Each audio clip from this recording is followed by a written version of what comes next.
तो आज मैं एक्सप्लेन करने जा रही हूँ nightmare and day dream series को, जो कि हाल ही में नेटफ्लिक्स में रिलीज हुआ है। बात करेंगे वेब सीरीज के बारे में, तो ये एक इंडोनेशियन एंथोलॉजी सीरीज है। एंथोलॉजी सीरीज में हम देखेंगे कुछ कहानियाँ पहले तो इंटरलिंक नहीं होगी, लेकिन लास्ट एपिसोड में सारे कहानी को इंटरलिंक किया जाएगा। ये वेब सीरीज में कुल 7 एपिसोड है और सारे एपिसोड के कहानी भी अलग है, लेकिन लास्ट एपिसोड में सारे कहानियों को इंटरलिंक किया जाएगा। तो ये बेसिकली एक हॉरर थ्रिलर मूवी है, लेकिन कुछ एपिसोड में आपको अच्छा खासा मिस्ट्री भी मिलेगा। तो अब सीधे चलते हैं एक्सप्लेनेशन की तरफ। तो यहाँ पे हम पहले एपिसोड के पहले ही सीन में देख पाते हैं पेंजी को, जो कि एक टैक्सी ड्राइवर था। यहाँ पे हम देखते हैं वो एक नर्स को ओल्ड एज होम लेके जा रहा था। ये नर्स का नाम था सिटी। यहाँ पे हमें पेंजी और सिटी की कन्वर्सेशन से पता चलता है कि पेंजी भी अपने माँ को ओल्ड एज होम में छोड़ना चाहता है। यहाँ पे सिटी उसे मना करती है और बोलती है कि वो तुम्हारी जिम्मेदारी है, तुम्हें अपने बूढ़े माँ की देखभाल करना चाहिए। अब थोड़ी देर बाद हम देखते हैं पेंजी सिटी को वहाँ पे ड्रॉप करके चला जाता है। नेक्स्ट सीन में हम देखते हैं पेंजी अपने वाइफ को बता रहा था कि वो अपनी माँ को ओल्ड एज होम में छोड़ना चाहता है, लेकिन इस बात पे पेंजी वाइफ प्रारा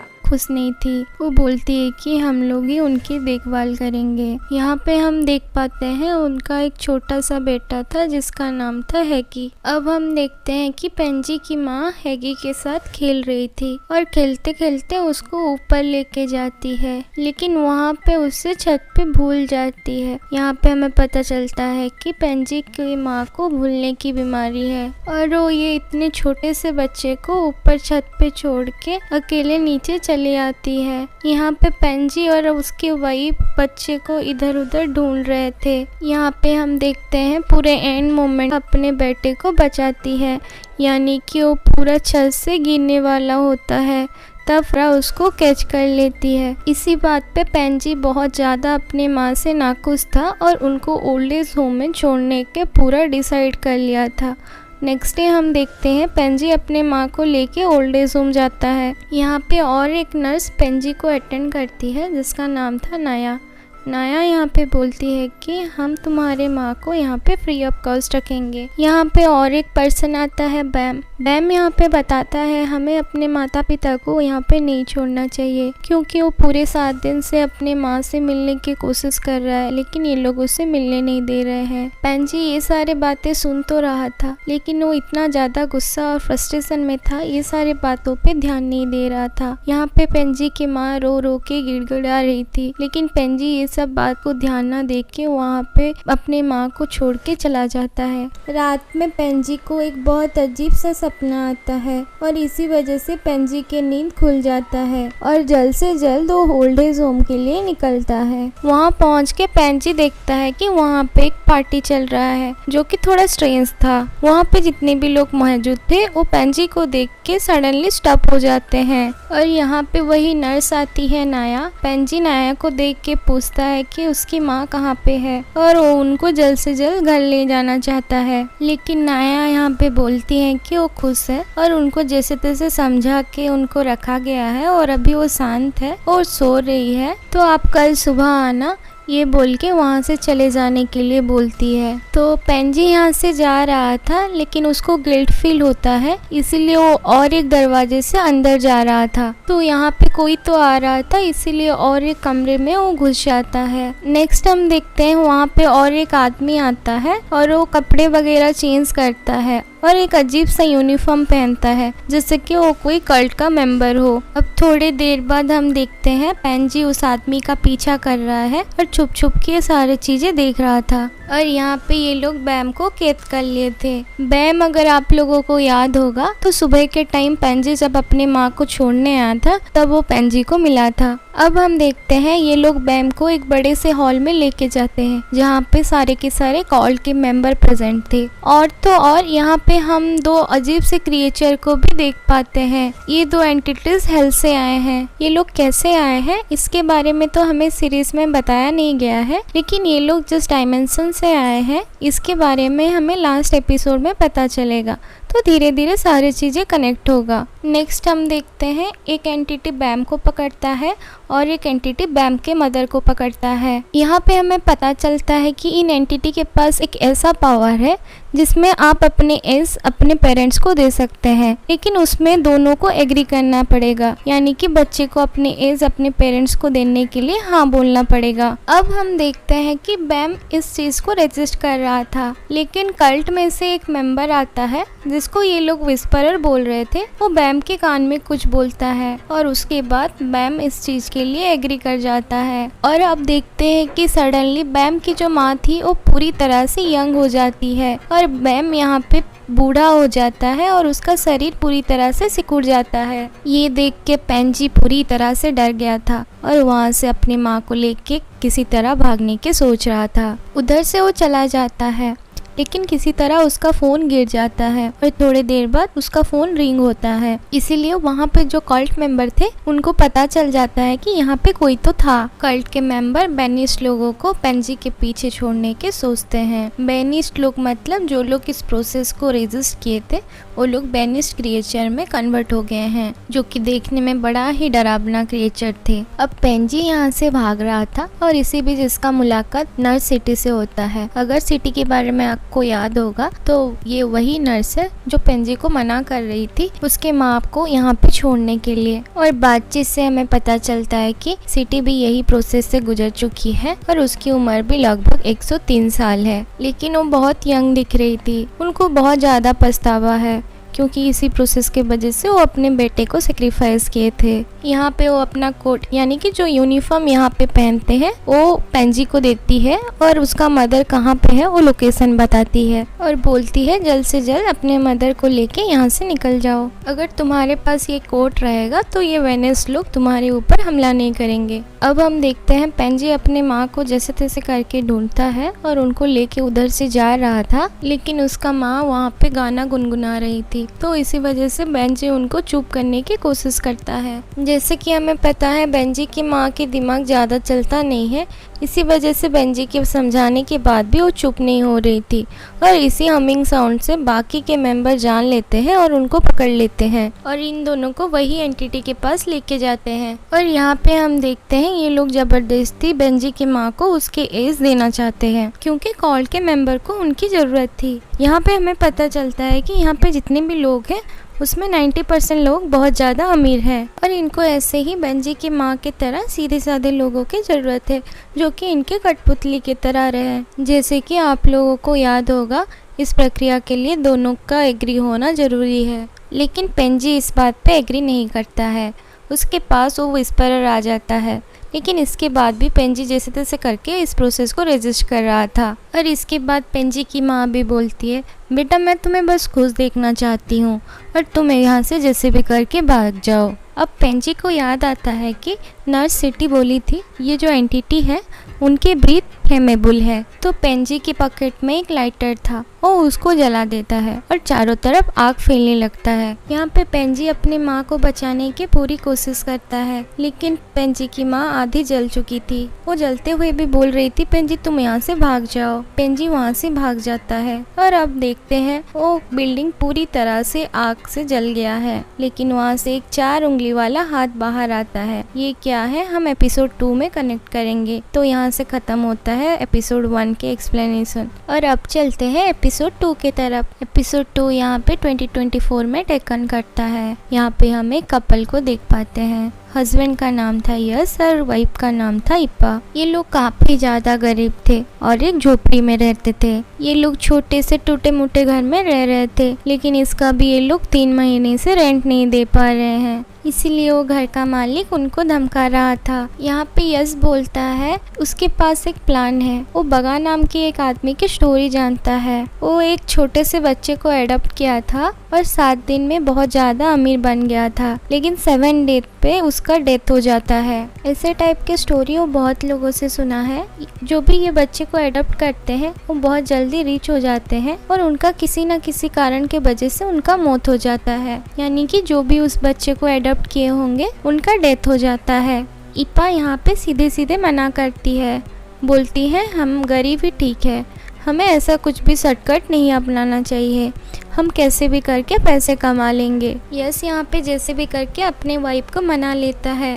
इन लोगों का ये प्लान था कि उस बच्चे को अडॉप्ट करेंगे और 7 दिन के अंदर वो रीच हो जाएंगे और 7वें दिन उस बच्चे को मार डालेंगे। और यस यहाँ पे अपने पत्नी को साफ साफ बोलता है, तुम उस बच्चे से कोई हमदर्दी मत रखना। अब ये लोग उस बच्चे को अडॉप्ट करते हैं जिसका नाम होता है सैफिन। अब हम देखते हैं इस बच्चे के 4 उंगली है, यानी कि फर्स्ट एपिसोड के जो लास्ट सीन में हम देखे थे उसी चीज़ से ये कनेक्ट हो रहा है। अब सैफिन किस डायमेंशन से आया है ये आप लोगों को पता चल रहा होगा, लेकिन एपिसोड 7 में जैसे कि मैंने बताया था सारे चीज़ इंटरकनेक्टेड है, तो उसके बारे में ज़्यादा क्लैरिटी मिलेगा।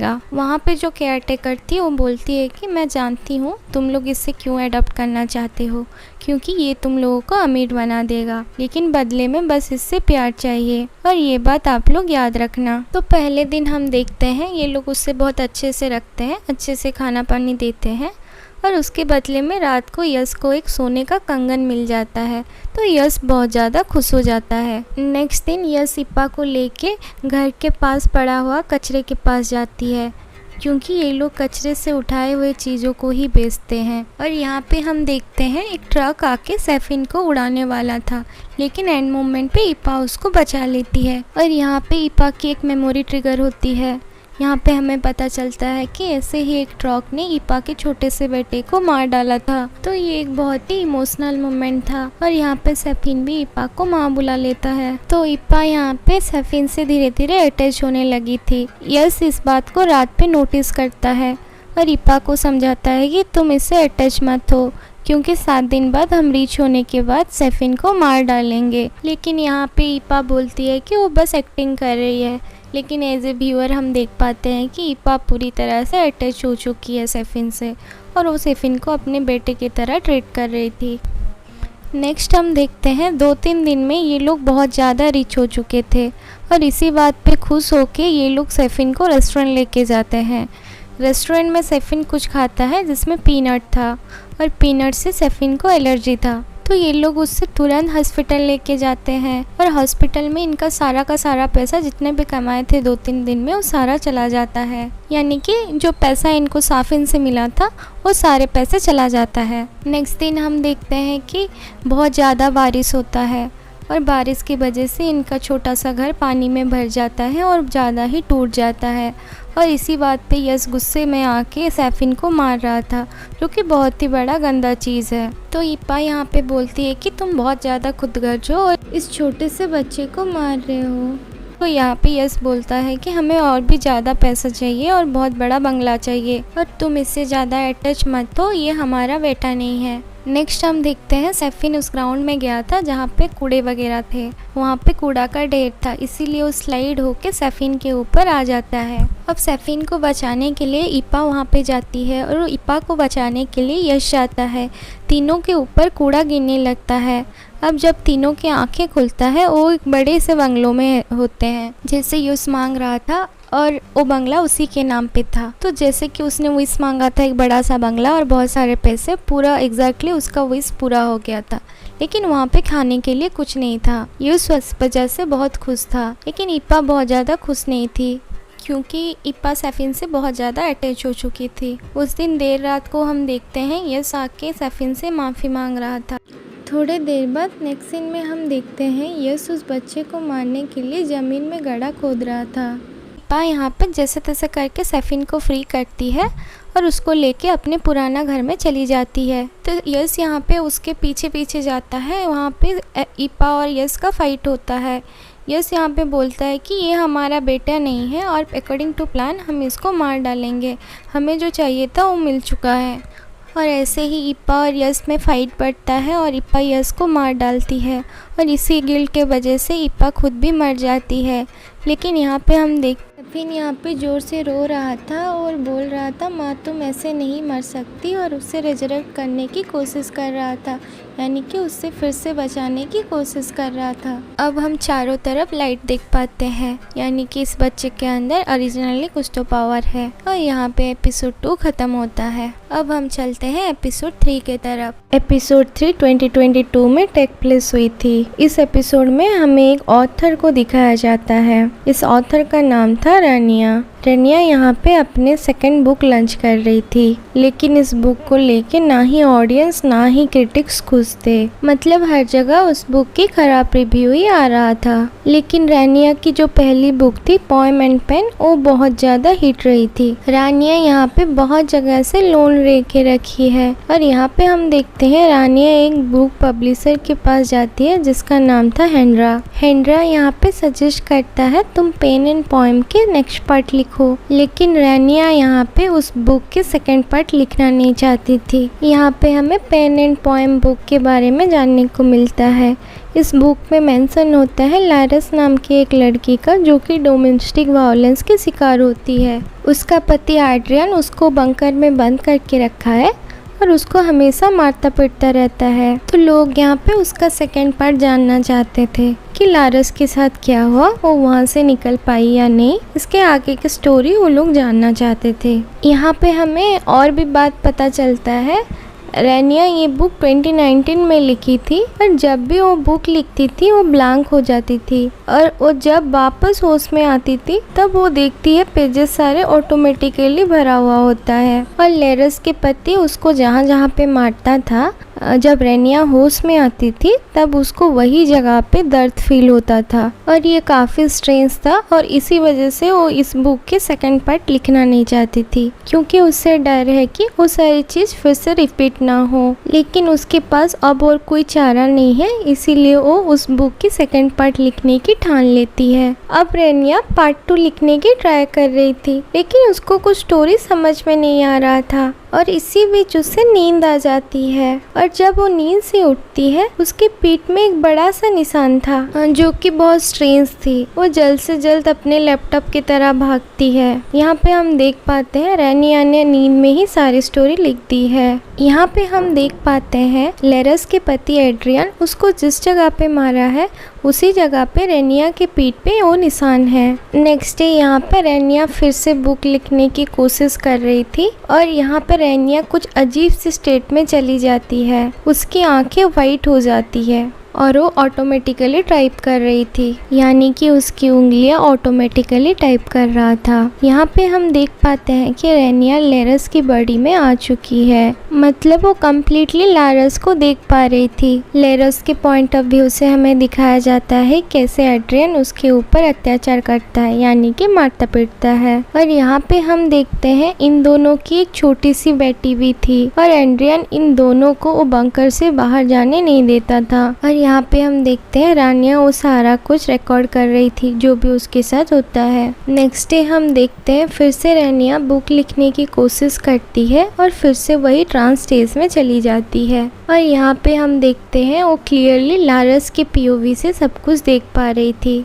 यहाँ पे हम देखते हैं लेरस की वेडिंग रिंग मिस हो गई थी। ये बात जब एड्रियन को पता चलेगा तो वेडिंग रिंग गुम होने की वजह से वो लेरस को फिर से मारेगा। अब ऐसा ही होता है, लेकिन रेनिया लेरस के दिमाग में बोल रही थी कि फाइट बैक। तो लेरस यहाँ पे पहली बार फाइट बैक करती है, लेकिन एड्रियन उससे ओवर पावर होके उससे और भी ज़्यादा मारता पीटता है। लेकिन इस बार रेनिया ने वहाँ पे पास में एक पानी था उस पे उन लोगों की शक्ल देख ली थी। यहाँ पे रेनिया और लेरस की शक्ल हूबहू एक जैसी थी। अब हम देखते हैं रेनिया उस ट्रांस स्टेज से नॉर्मल स्टेज को वापस आती है। अब रेनिया को लगता है कि लेरस सच में कोई हो सकती है और शायद वो उसकी जुड़वा बहन है। ये सोच के वो अपने पेरेंट्स के पास जाती है। उनसे बात करने से पता चलता है कि उसकी एक जुड़वा बहन थी, लेकिन इनके फाइनेंशियल कंडीशन सही नहीं था, इसीलिए ये लोग एडॉप्ट करने के लिए उसको बाहर छोड़ देते हैं। यहाँ पर रेनिया लेरस को बचाने के लिए ठान लेती है और इसके लिए उसको एड्रियन का पता कैसे भी करके पता करना पड़ेगा। एड्रियन कहाँ पे रहता है, उसका घर वगैरह उसको कैसे भी करके पता करना था लेरस कहाँ पे रहती है। लेकिन लेरस को खुद ही पता नहीं था वो कहाँ पे रहती है। यहाँ पे हम देखते हैं लेरस के पति फिर से वो बंकर में आता है और इस बार लेरस के बॉडी में रेनिया थी। उसको कन्वर्सेशन से पता चल जाता है लेरस के पति एड्रियन करता क्या है। और यहाँ पे हम देखते हैं लेरस की जो बच्ची थी उसकी तबीयत बहुत ज़्यादा ख़राब थी और लेरस यहाँ पे अपने पति को रिक्वेस्ट कर रही थी उसको हॉस्पिटल ले जाने के लिए। लेकिन उसका पति उसको मारने लगता है। अब लेरस के दिमाग पे रेनिया यहाँ पे फाइट बैक करने को बोल रही थी और लेरस यहाँ पे फिर से फाइट बैक करने की ट्राई करती है। और यहाँ पे हम देखते हैं लेरस के पति एड्रियन यहाँ पे बहुत ही अजीब तरह से चिल्लाता है। तो थोड़े देर के लिए हम हेल को देख पाते हैं, यानी कि वो और एक डायमेंशन था जिसका नाम था अगट था। अब थोड़ी देर के लिए रेनिया वो डायमेंशन देख पाती है और तो और हम थोड़े देर के लिए वो दो एंटिटी को देख पाते हैं जो हम एपिसोड 1 में देखे थे। अब स्प्लिट सेकंड के लिए यानी कि 2-3 सेकंड के लिए रेनिया उस डायमेंशन में चली गई थी, लेकिन अभी वो बंकर में वापस आ चुकी थी। अब थोड़े देर बाद हम देखते हैं एड्रियन अपना लेंस निकालता है। उसके भी आंखें पूरी तरह से ब्लैक था, जिससे लग रहा था एड्रियन भी ह्यूमन नहीं है और शायद वही उसी डायमेंशन से आया है। ये सारे के सारे चीजें जाके एपिसोड 7 में कनेक्ट होगी, लेकिन अभी के लिए बस ये जान लीजिए कि एड्रियन भी ह्यूमन नहीं है। अब एड्रियन यहाँ पे बंकर बंद करके ऊपर चला जाता है। अब रेनिया अपने बॉडी में वापस आ चुकी थी और वो इंटरनेट से एड्रियन के बारे में सब कुछ पता कर लेती है।